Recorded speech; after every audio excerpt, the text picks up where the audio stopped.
میں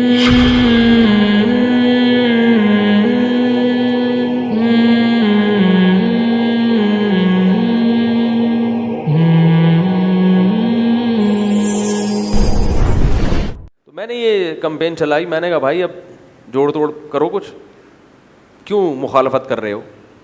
دوسرا, ہمارے ملک میں ایک بہت بڑی مصیبت یہ ہے کہ جب کوئی بنتا ہے تو فوراً اپوزیشن ٹانگیں کھینچنا, یہی پی ٹی آئی نے بھی کیا ہے ماضی میں. مسلم لیگ کہ جب وزیر اعظم آئے تو انہوں نے ٹانگیں کھینچنا شروع کر دی. اس وقت بھی میں یہ کہتا تھا بھائی کرنے دو ایک آدمی کو, غلط طریقے سے آیا, دھاندلی سے آیا, جو آ تو گیا نا.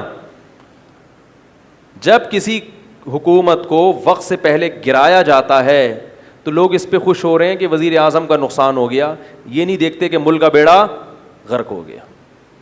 ہم شخصیتوں کو دیکھتے ہیں, ملک اور ملت اور قوم کے مفاد کو بولو بھائی دیکھتے ہی نہیں ہیں.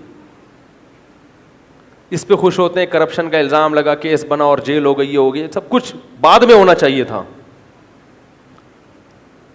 تو بھائی ملک میں اگر یہ اسی طرح رہے گی, اٹک پٹک چلتی رہے گی, ایک آ رہا ہے دوسرا ٹانگیں کھینچ رہا ہے, دوسرا آ رہا ہے یہ والا ٹانگیں کھینچ رہا ہے, ایک دوسرے کی پتلونیں ہی کھینچتے رہو گے تو ملک میں حکومت کیسے ہوگی, ملک ترقی کیسے کرے گا, نئے نئے پروجیکٹ پہ سگنیچر کیسے ہوں گے, اور جو پرانے پروجیکٹ چل رہے ہیں ان کی تکمیل کیسے ہوگی. بہت مشکل ہے سمجھانا. آپ کہیں گے یہ مولوی صاحب نے سیاست میں کیوں ٹانگ اڑانا شروع کر دی. میں سیاست کی بات نہیں کر رہا میرے بھائی, یہ ملکی سطح پہ جوڑ کی بات کر رہا ہوں. جوڑ جبھی ہوتا ہے جب کچھ غلط کو برداشت کیا جائے. ہر چیز غلط کو صحیح کرنے کی کوشش کریں گے تو صحیح نہیں ہوگی. امت میں کیا پیدا ہو جائے گا, بولو بھائی, توڑ. تو کہتے ہیں وہ غلط کر رہا ہے, وہ یوں کر رہا ہے. تو بھائی غلط کر رہا ہے تو پورا صحیح کون ہوتا ہے دنیا میں. ایک صاحب مجھے بار بار آ کے کہہ رہے تھے کہ یار وہ ہماری مسجد کے امام صاحب میں یہ فالٹ. میں نے کہا آپ کی بیوی میں کوئی فالٹ نہیں ہے. کہہ رہے ہیں. میں نے کہا جیسے بیوی کو برداشت کر رہے ہو مسجد کے امام کو بھی برداشت کر لو. کچھ فالٹ ہر ایک میں ہوتے ہیں تو دو چار ہیں آپ کے امام میں بھی. میں نے کہا آپ میں کوئی فالٹ نہیں. انہوں نے کہا نہیں. میں نے کہا اپنے بارے میں انسان یہی سمجھتا ہے کہ مجھ میں کوئی فالٹ نہیں. ہاں کچھ فالٹ ناقابل برداشت ہو جاتے ہیں لیکن کچھ نہ کچھ فالٹ تو ہر ایک میں ہوتے ہیں. تو سیاسی سطح پہ بھی ہمارے ہاں توڑ کی بات کرنے والا وہ ہمیشہ اس کو اچھی نظر سے دیکھا جاتا ہے.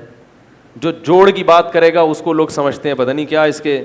تو شریعت میں حکم یہ ہے کہ جو بھی حکومت کرے تو اس سے ہمیشہ جوڑ کی بولو بھائی کوشش کرو. اور حاکم کے بارے میں اسلام میں حکم ہے کہ اس کا احترام کیا جائے. اگر حاکم کی اصلاح کرنی ہے تو اس کے خلاف بیٹھ کے تقریریں یا طنز سے نہیں ہوگی بلکہ عزت اور احترام کے ساتھ اس کی خیر خواہی چاہیں گے آپ.